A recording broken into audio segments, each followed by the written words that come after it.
Boa noite, amadas irmãs da União Feminina Missionária Batista da Bahia. Aqui estamos nós para mais uma das nossas lives.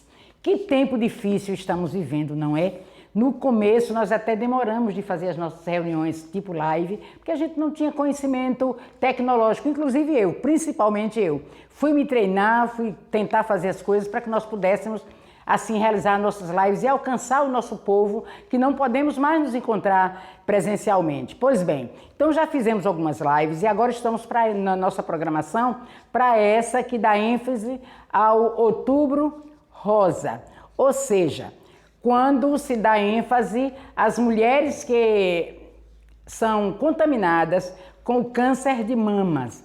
Então, é denominado Outubro Rosa e nós já fizemos 2 lives.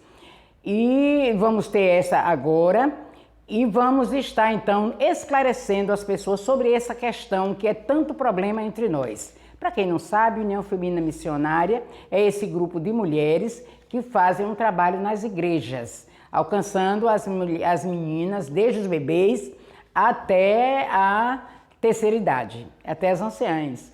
De modo que nós esperamos alcançar estas pessoas que são influência com as outras pessoas. Então, essas lives que nós estamos fazendo têm realmente alcançado as igrejas, as mulheres das igrejas. E nós queremos agradecer a vocês que têm participado e queremos convidá-la para toda vez que tivermos uma live, um evento, vocês estejam conosco. No ano passado, quando nós apresentamos a live com a Josi, nós tivemos no grupo que se pronunciou pedindo para que a gente desse material escrito. A partir dali, nós começamos a estruturar a ideia de lançar uma revista, que ficou prevista para dezembro deste ano. Mas eu estive pensando, dezembro está muito longe, então vai estar entre outubro e novembro, que entra também outra ênfase, que é o câncer de próstata. Nós vamos estar lançando uma revista para que vocês possam ter o material escrito e possam fazer os seus estudos, tá certo? Então nós esperamos que vocês estejam no aguardo deste lançamento e estejamos atentos hoje na palavra do médico que vai nos falar sobre este assunto tão importante para nós. Na verdade, essas lives que nós fazemos são cultos de adoração ao nosso Deus. Para isso, agora nós vamos nos concentrar e vamos ouvir uma música pela nossa irmã Valmira Tibiriçá. Ela é educadora religiosa e musicista. Já tem se apresentado nessas nossas lives, cantando, adorando ao Senhor, e vamos estar com ela, nos conectando com Deus.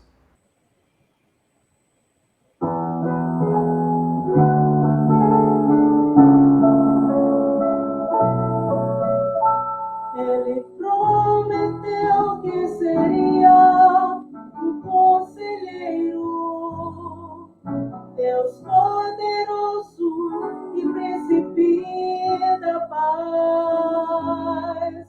Ele prometeu que seria qual Pai que nos amaria com infinito amor.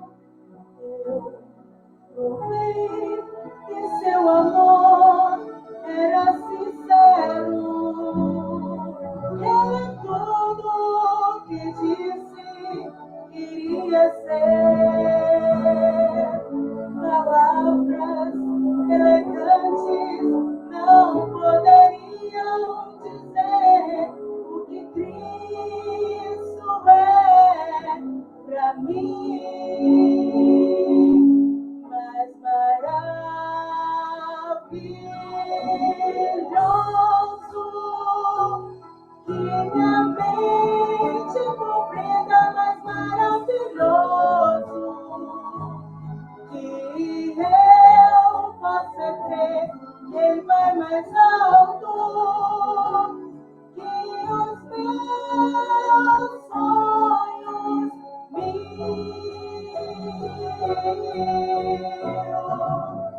Ele é mais que eu já pude esperar tudo que prometeu e muito mais incrível, mais poderoso, mais miraculoso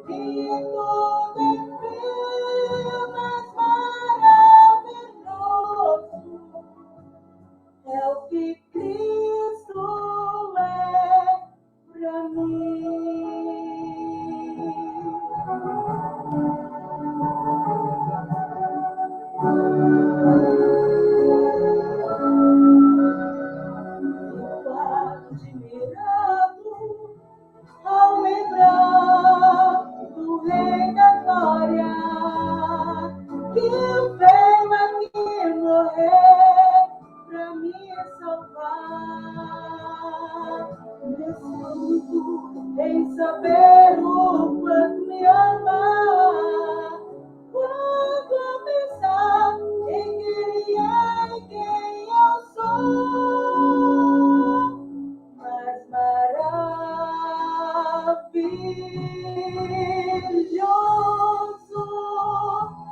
que minha mente compreenda, mais maravilhoso que eu possa crer. Ele vai mais alto que os meus sonhos mil.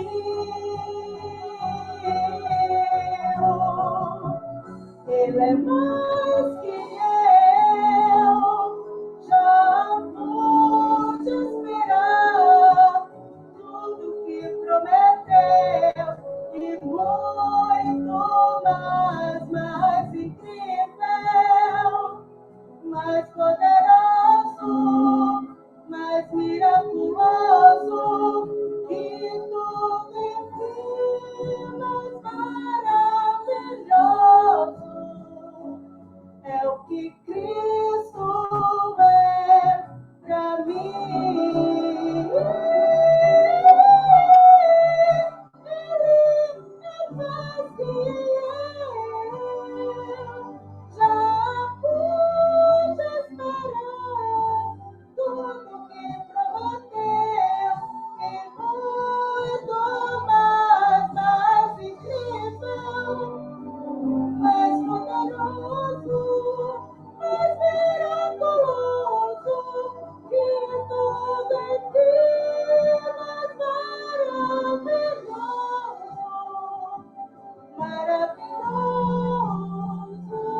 é o que Cristo é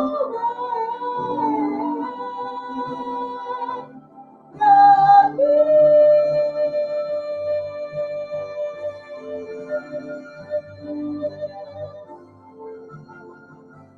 É o que Cristo é pra mim, pra mim.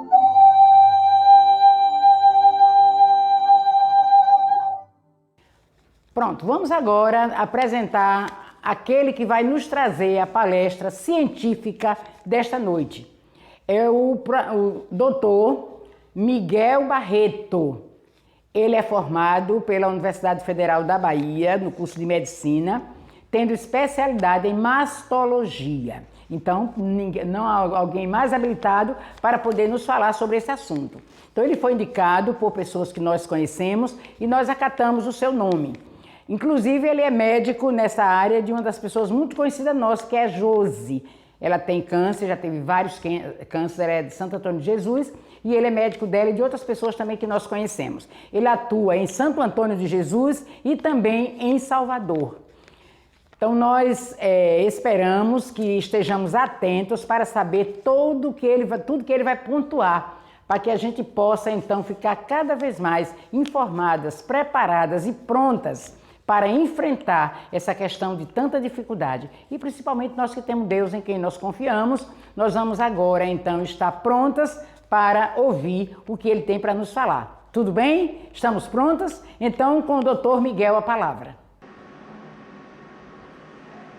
Olá, bom dia a todos. Primeiramente, muito obrigado, gostaria de agradecer à Liga Feminina Missionária da Batista da Bahia pelo convite, para estar fazendo essa pequena apresentação desse nosso mês temático, que é o mês do Outubro Rosa.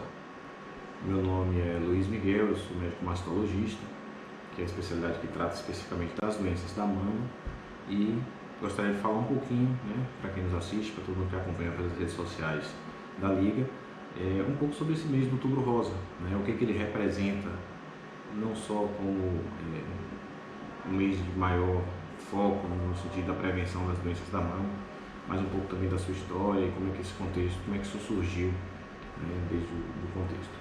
Bem, o símbolo do mês do Outubro Rosa, a fita, o laço rosa, que simboliza toda essa iniciativa, que é uma iniciativa global, ela não é uma iniciativa só brasileira. Bem, primeiro eu queria falar um pouquinho sobre como é que começou essa iniciativa do Outubro Rosa. Começou lá nos Estados Unidos no final da década de 90 e chegou no Brasil no início dos anos 2000.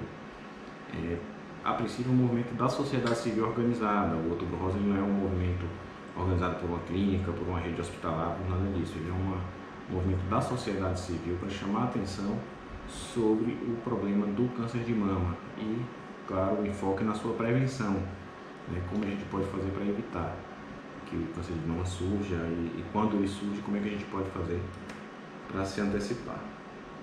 Bem, o conceito de prevenção, quando a gente fala em prevenção de alguma coisa, o que vem logo à nossa mente é aquele conceito intuitivo, né? Aquela coisa mais intuitiva de não evitar que algo aconteça. Então, toda vez que eu falo em prevenção de acidentes, são medidas que eu vou fazer para que não ocorra aquele desfecho que seria o acidente. No caso do câncer, também existem as medidas preventivas para que o câncer não ocorra.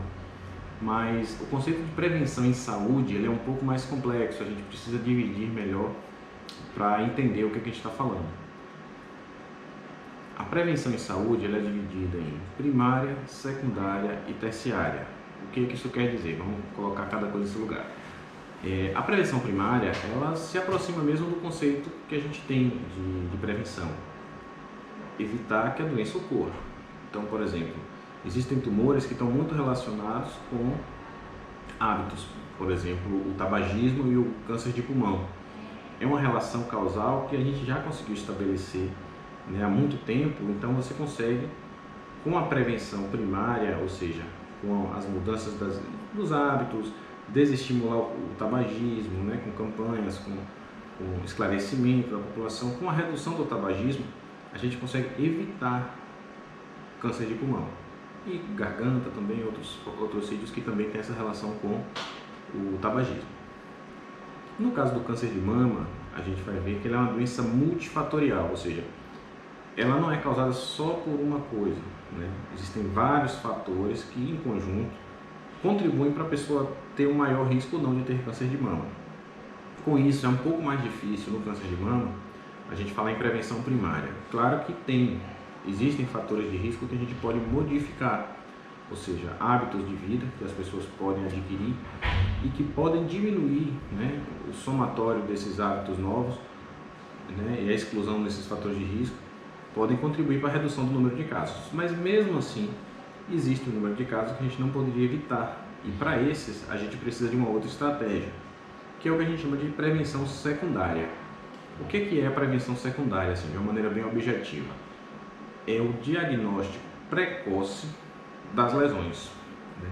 Diagnosticar uma doença muito mais cedo. Com isso, o que eu posso fazer? Eu posso oferecer um tratamento mais adequado, eu ofereço uma chance de cura muito maior. O câncer de mama, ele se divide, né, na sua evolução natural em duas fases. Eu tenho a fase pré-clínica e eu tenho a fase sintomática, a fase clínica. O que quer dizer isso? Significa que eu tenho uma fase da doença em que eu não tenho nenhuma manifestação no exame físico ou queixa do paciente, como algum sintoma ou alguma percepção que ele tem, nada. Então, nessa fase, nem o médico no exame físico sozinho é capaz de diagnosticar às vezes um câncer, nem o paciente consegue referir ou se queixar de alguma coisa. Quando a gente entra na fase sintomática, e aí o principal sintoma do câncer de mama é o nódulo palpável, mas podem existir outras manifestações, os gânglios palpáveis na axila, a descarga papilar, que é a saída de secreção pelo mamilo. Eu estou saindo já da fase pré-clínica para a fase sintomática, e aí nessa fase a gente acaba fazendo diagnóstico com mais facilidade. O ideal seria que nós não esperássemos, né, que os casos cheguem à fase clínica, que todos os casos de câncer de mama fossem diagnosticados nessa fase pré-clínica, ou seja, nessa fase que ainda não tem sintoma. E como é que eu faço para descobrir uma doença em alguém que não tem sintomas? Com rastreio, ou seja, com exames solicitados de uma maneira racional, a partir de uma certa idade, avaliando sempre os fatores de risco daquela população, onde eu indico aquele exame para detectar precocemente, detectar mais cedo possível o câncer de mama, né, na sua apresentação mais inicial. E isso é bom para o paciente, isso é bom para a equipe médica, a gente consegue fazer um tratamento menos agressivo, tanto a parte cirúrgica, que é o caso da mastologia, mas também a parte dos quimioterápicos, a equipe de oncologia, radioterapia, consegue oferecer um tratamento muito mais vantajoso para o paciente do ponto de vista de resultado. É um paciente que tem uma chance muito maior de sobrevivência e de uma sobrevivência sem sequelas, né? Minorando aquelas sequelas das cirurgias, por exemplo, ou da radioterapia. Então, o ideal seria a gente conseguir fazer a maioria dos diagnósticos nessa fase, na fase pré-clínica. E como é que a gente persegue então essa meta? Com as medidas de rastreio. Então, rastreio é todo o exame que eu faço num paciente que ainda não tem sintoma, num paciente assintomático. Existem outros rastreios para outros cânceres. Então, o paciente, a partir dos 50 anos, começa a fazer uma colonoscopia para buscar uma lesão inicial no intestino. O paciente começa a fazer uma avaliação prostática, nós homens, para uma avaliação da próstata a partir de uma certa idade, pensando em câncer de próstata. Então, existem alguns tumores em que é importante a gente fazer essa busca, esse rastreio precoce, né? Porque a gente consegue agregar uma melhora sobre a vida, tratamentos mais eficientes. No caso do câncer de mama também, existem protocolos de rastreio. E aí é uma dúvida que surge muito nas pessoas, a partir de que idade, quando que eu devo fazer, enfim. É uma dúvida de consultório muito frequente e mesmo na população geral a gente vê com muita frequência essa dúvida. O Ministério da Saúde, ele tem uma diretriz, né? A Sociedade Brasileira de Mastologia tem uma diretriz que é um pouco diferente, e aí a gente pode até depois, num segundo momento, discutir os porquês disso, de rastreio para a população geral. E o que é que eu chamo de população geral? É aquela chamada população de baixo risco, ou seja, a gente vai elencar mais à frente os fatores de risco. Então, aquelas mulheres que não têm esses fatores de risco, que não tenham aqueles fatores de risco que a coloquem numa situação de maior risco, a gente considera como população geral. E a população geral, pela orientação da Sociedade Brasileira de Mastologia, deve realizar um exame de mamografia aos 40 anos, no primeiro exame, e a partir daí, anualmente, fazer o seu exame de mamografia. O Ministério da Saúde já usa uma idade de início a partir dos 49 anos. Isso difere um pouquinho, né? Esses 9 anos aí, mas a gente entende que seria mais interessante começar o rastreio aos 40, visto que já começa o crescimento do número de casos. Obviamente que o pico de casos realmente não é entre 40 e 49, isso na partir da sexta década de vida, mas é importante a gente ter essa consciência de que o número de casos já começa a crescer a partir dos 40 anos. Qual é o exame que a gente usa para fazer rastreio? É a mamografia. A mamografia é um exame, é um raio-x da mama, né? A gente tem uma imagenzinha aqui de uma paciente fazendo mamografia. É um raio-x da mama onde é possível nós detectarmos lesões, pequenos nódulos, microcalcificações, áreas de assimetria entre uma mama e outra que podem representar lesões iniciais. A mamografia ele é um exame de alta sensibilidade e a especificidade é um pouco baixa, mas sendo um exame muito sensível, ele consegue detectar alterações muito discretas, muito iniciais. Detecta tudo e é o exame perfeito? Obviamente não. Nós complementamos a mamografia muitas vezes com a ultrassonografia, com a ressonância magnética, né? São exames que a gente pode utilizar para esclarecer um achado de mamografia, por exemplo. E aí é uma questão que surge muito comum e as pacientes, né? Ah, doutor, não gosto de fazer mamografia, prefiro fazer a ultrassonografia. Não é bem uma questão de preferência. Nós, quando indicamos um exame, nós indicamos com base em estudos científicos que corroboram aquela conduta. A mamografia foi o único exame que modificou a sobrevida. O que quer dizer isso? Significa que quando se aplicou de maneira populacional o rastreio com mamografia, a gente conseguiu não só detectar precocemente, como as pessoas passaram a morrer menos de câncer. Então, alterou a mortalidade por câncer de mama. Os outros exames só isoladamente não conseguiram isso. Então, a ultrassonografia, a ressonância são ótimos exames, mas eles não são indicados como exames de rastreio. Eles podem ser usados, obviamente, para investigação de um achado, enfim.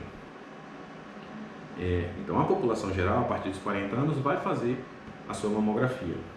Existem populações especiais. O que é isso? são aquelas populações em que eu encontro na história algo que me fale sobre um risco mais elevado. Por exemplo, se eu tenho uma história familiar muito positiva, com muitos casos de câncer de mama, casos de câncer de mama muito precoces, ou seja, mulheres que com 35, 36 anos, 32 anos tiveram câncer de mama na família. Então, as familiares de primeiro grau, as irmãs, por exemplo, dessa paciente, elas podem ter um risco maior.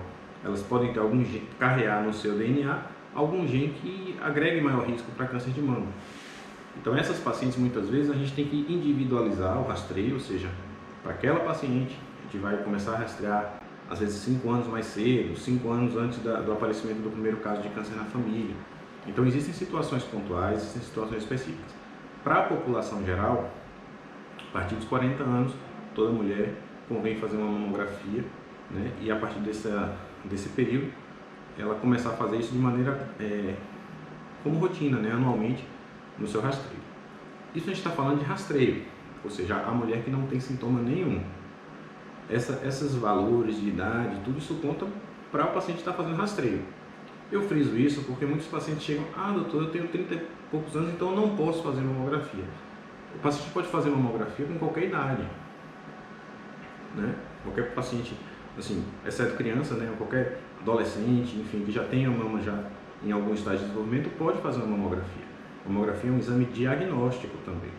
Então, se o paciente tem uma queixa mamária, eu posso usar a mamografia como um instrumento de esclarecimento daquela queixa em qualquer idade.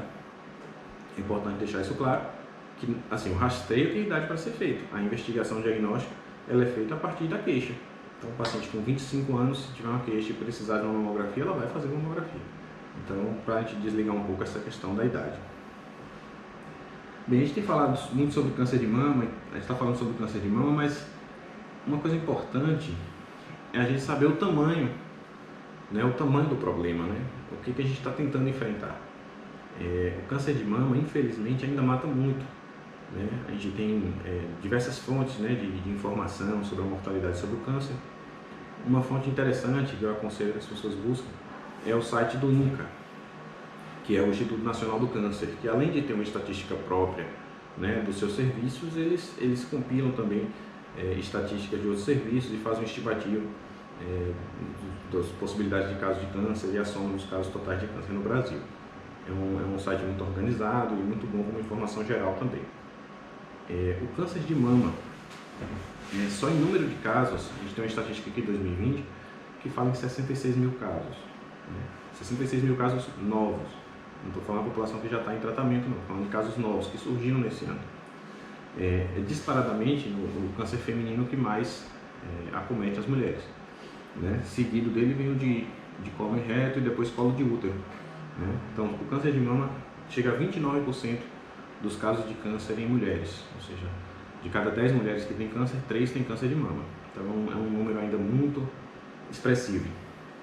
Infelizmente, ainda mata muito também, apesar das evoluções dos tratamentos. A gente consegue hoje fazer tratamentos menos agressivos. Hoje em dia já existem drogas que são terapias-alvo, ou seja, a gente usa aquela droga que mata só a célula tumoral, ela não tem mais aqueles efeitos colaterais que tínhamos antigamente, de cair cabelo, de fazer anemia, né? Enfim, de alterar células do sangue e tudo isso. Então, hoje em dia já melhorou bastante a terapêutica do câncer de mama. Mas ainda assim, o câncer de mama representa hoje 16% das causas de morte por câncer em mulheres, e é a primeira causa, né? Seguindo de pulmão, reto e colo uterino, mas ele se destaca com 16% da mortalidade por câncer de mama.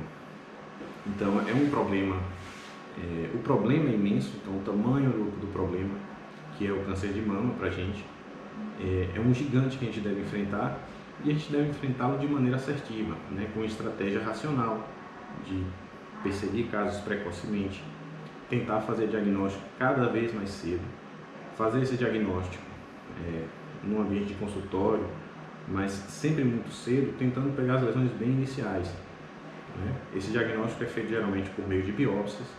A gente faz a biópsia, a maioria das vezes a biópsia percutânea, que é a biópsia de agulha grossa, que é um procedimento que se faz em consultório mesmo, onde a gente tira fragmentos do nódulo, se a apresentação for nodular. Se for uma microcalcificação, vai na mamografia, localiza a área e retira também. Então a gente faz esse diagnóstico por meio dessas biópsias.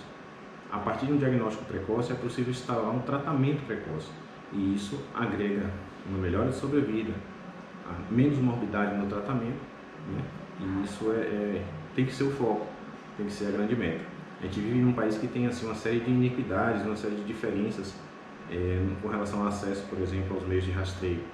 Mas é importante a gente reduzir essas diferenças no sentido de que a população ter mais acesso a essas ferramentas de rastreio, para que com isso a gente não tenha que operar pacientes às vezes com pulmão avançado, o que não é bom para o paciente, agrega uma mortalidade e risco. A gente já está detectando uma doença metastática, ou seja, uma doença já que tenha saído da mama, que já esteja espalhada em outros órgãos, outros sítios. Bem, como eu falei, o câncer de mama ele não é uma doença de uma causa. A pessoa não tem câncer de mama porque fuma, ou só porque bebe, ou só porque é obeso. Ela é uma chamada doença multifatorial, ou seja, existem vários fatores que somados vão aumentar o meu risco de ter câncer de mama ou não. Isso não quer dizer que eu não possa modificar e evitar alguns casos.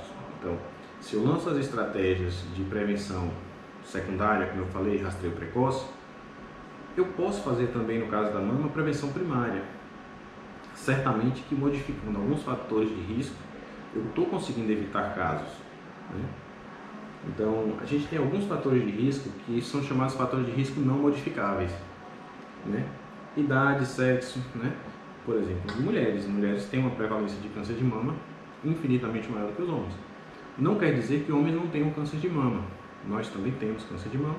Só que como a nossa mama ela é naturalmente atrofiada pela ausência do estímulo estrogênico, né? Então, como nossas mamas são naturalmente atrofiadas, a ocorrência de câncer de mama em homem é muito pequena, mas existe. Isso corresponde a cerca de 0,5% dos casos de câncer de mama são em pacientes de sexo masculino, mas o gênero é uma coisa importante, o sexo feminino. A idade é um outro fator de risco também muito importante. A gente sabe que, como eu falei na questão do rastreio, a gente tem uma idade que esse câncer começa a se desenvolver, que começa a aumentar o número de casos de câncer. Então, por volta da quinta década de vida, sexta década de vida, ali dos 50 e poucos anos, começa a ter uma ascensão no número de casos e isso é importante. É um fator de risco não modificável, né? Quando a mulher chega nessa idade, ela tem que ter mais cuidado, mais atenção, a questão do autoexame, enfim, mas é preciso redobrar, digamos assim, a atenção. E fazer o rastreio, caso ainda não faça, né? Já está fazendo. Existem fatores de aspectos da vida reprodutiva da mulher, né? Que são, por exemplo, o fato de nunca ter tido filhos é um fator de risco, a nuliparidade, né? A idade da menarca, ou seja, da primeira menstruação, mulheres que menstruam muito cedo, geralmente ali com 12 anos, 11 anos, e que têm menopausas tardias, ou seja, a partir de 55, 60 anos ainda menstruam, essas pacientes de menarca precoce, menopausa tardia, elas têm um risco maior agregado de apresentar um câncer de mama durante a vida.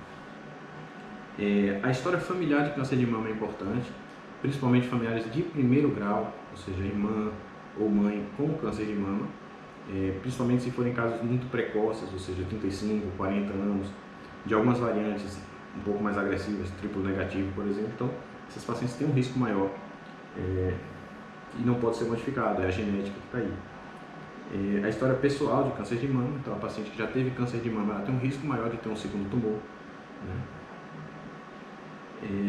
E existem alguns fatores, algumas lesões pré-malignas também que podem acontecer.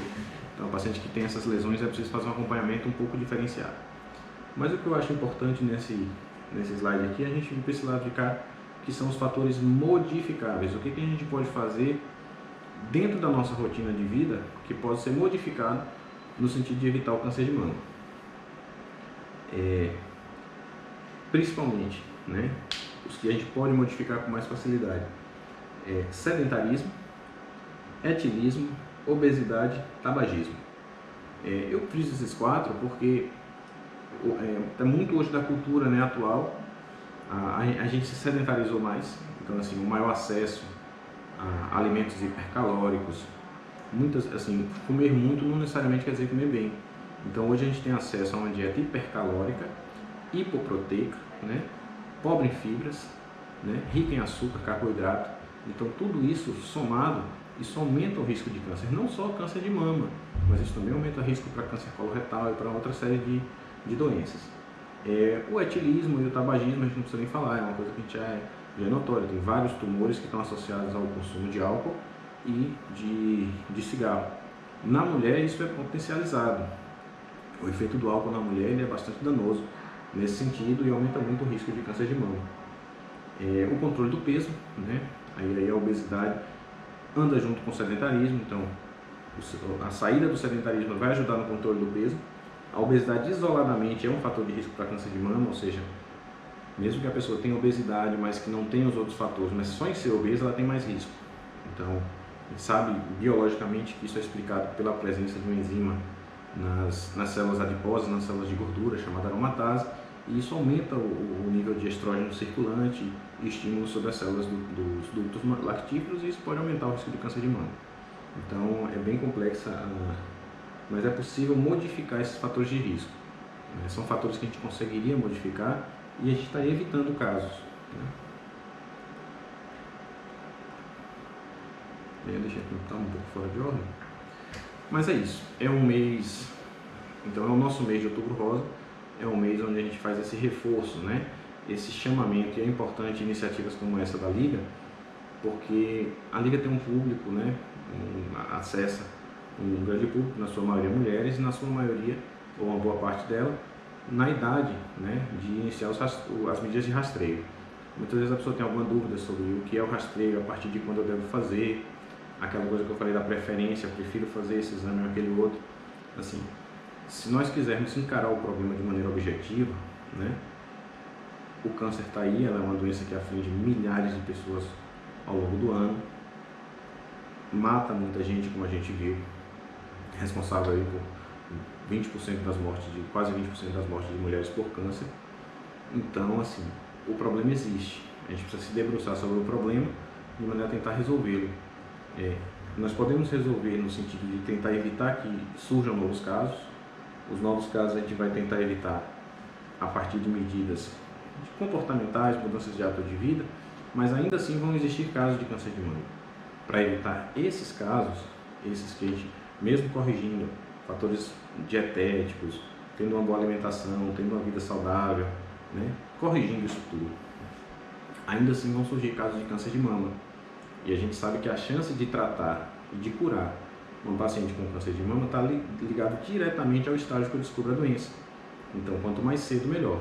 E como é que eu faço para descobrir cedo? Fazendo rastreio. População geral, a partir dos 40 anos, uma mamografia por ano. Se essa mamografia apontar alguma alteração, alguma necessidade, procure seu mastologista, procure seu ginecologista de confiança, mostre esse exame para ele, e esse exame, a depender do tipo de alteração, nós vamos lançar a mão de outros exames ou de biópsias, enfim, para esclarecer aquele achado. Como eu falei no início, a mamografia é um exame muito sensível, mas não é muito específico, então a gente acaba encontrando às vezes muitas lesões benignas, pequenos cistos, ilhas de gordura que aparecem às vezes na mamografia, que a gente esclarece depois com ultrassom, mas o importante é rastrear em todos, porque a gente rastreando a população, quanto mais perto a gente chegar do rastreio de 100% da população, claro, os exames têm falhas, tem pacientes que podem ainda fazer o exame e ainda assim não aparecer, mas a gente vai estar mais perto de diagnosticar todos os casos. E na fase cada vez mais precoce, ou seja, na fase pré-clínica, onde eu vou ter uma chance maior de cura com tratamento, uma mortalidade bem menor, né? Eu saio de mortalidade de 30% a 40% para um câncer em fase 4, para uma mortalidade menor do que 5% num câncer em fase inicial. Então eu estou poupando vidas, eu estou fazendo diagnóstico mais cedo. Da mesma forma que com outros rastreios, as pessoas às vezes têm alguns estigmas, não quero fazer, não gosto. Assim, tem várias coisas que a gente faz na vida que a gente não gosta, mas a gente precisa fazer por uma necessidade que nos obriga, né? Assim, se a gente fosse fazer só o que gosta, o mundo seria um caos. Então a gente precisa fazer às vezes o que é necessário, né? E precisa existir pessoas que fazem determinados trabalhos, enfim. E a gente precisa se submeter às vezes a exames e procedimentos para tentar chegar a um diagnóstico cada vez mais cedo, que consiga diagnosticar, esclarecer e tratar quem precisa cada vez mais cedo. Eu espero ter contribuído né, de alguma forma com esse pequeno vídeo, né, essa pequena conversa, assim, eu prefiro chamar de uma conversa. E estou à disposição, quem quiser, né, a gente pode bater um papo lá no chat no canal do YouTube lá da Liga, para a gente tirar alguma dúvida que possa surgir. E novamente agradecer ao convite, falar que é um mês muito, muito simbólico para a gente. Assim, o cuidado com a atenção à saúde não deve ser restrito a um mês, mas claro que esse mês a gente foca, né, na questão da saúde mamária e no esclarecimento sobre o câncer de mama. Né? Assim, a gente passou aí 2 anos um pouco difíceis, né, 20 e 21, quando a gente falou muito em doença, quando a gente falou muito de determinadas doenças e esqueceu outras. Né? A gente, na verdade, tem que falar mais de saúde. Né? Acho que esse é o grande aspecto, né? Tem que falar mais de saúde em todas as suas dimensões, né? Física, mental, né? Falar de saúde, e com isso, falar de saúde, a gente está promovendo saúde e não só falando de doenças. Mas esse é um mês que a gente vai falar sobre câncer de mama, mas no intuito de que, assim, vamos esclarecer as pessoas, a doença está aí e nós não estamos aqui simplesmente passivos, esperando a doença acontecer e depois correndo atrás de tratamento. A gente precisa ter uma atitude ativa, né, de buscar diagnóstico cada vez mais cedo, tratar cada vez mais cedo e vencer essa batalha aí que a gente sabe que não é uma guerra perdida. Muitos pacientes que vencem o câncer de mama, a gente tem muitos grupos hoje de apoio, né, de pacientes que apoiam pacientes que estão em tratamento e muitos pacientes que já operaram, já se trataram para câncer de mama há 20, 30 anos atrás e hoje não são testemunhas de que é possível vencer. Né? Então, é isso, muito obrigado, espero ter contribuído. Um abraço a todos. Olá, graça e paz. Que bom poder estar mais uma vez com você aí do outro lado, participando dessa live promovido por nossa União Feminina do Estado da Bahia. Que alegria, irmãs. Que a bênção do Senhor, que enriquece, que não acrescenta dores, seja com você, com toda a sua casa. Queridas irmãs, nós estamos felizes por poder contribuir com a mulher de forma integral e desta forma trazermos essa live que orienta, que alerta as mulheres para o câncer de mama. Quantas orientações e quanto cuidados nós podemos receber nesta noite. Nós somos gratos a Deus pela vida do Dr. Luiz Miguel, que é mastologista, é cirurgião, como o Dr. Miguel tem abençoado mulheres. Nós louvamos a Deus, Dr. Miguel, por sua vida, pela instrumentalidade que Deus te deu em poder estar curando vida de muitas mulheres. Muito obrigada mesmo, que Deus abençoe a sua vida, que Deus abençoe as suas mãos, o seu instrumento de trabalho, Deus abençoe a sua família, tá certo? Muito obrigado por atender ao nosso convite. Obrigado também a Rivane, que foi o contato com o Dr. Luiz Miguel. Obrigado, Rivane. Rivane é membro da nossa comissão executiva e nós louvamos a Deus por sua vida também, minha querida. Obrigada à Convenção Batista Baiana, através da comissão, né, dos técnicos que nos ajudaram para que esta live fosse publicada aqui na plataforma. Muito obrigado, pessoal. Obrigado a todos. Que Deus nos abençoe, nos dê uma noite de paz. Até a próxima. Deus abençoe a todas.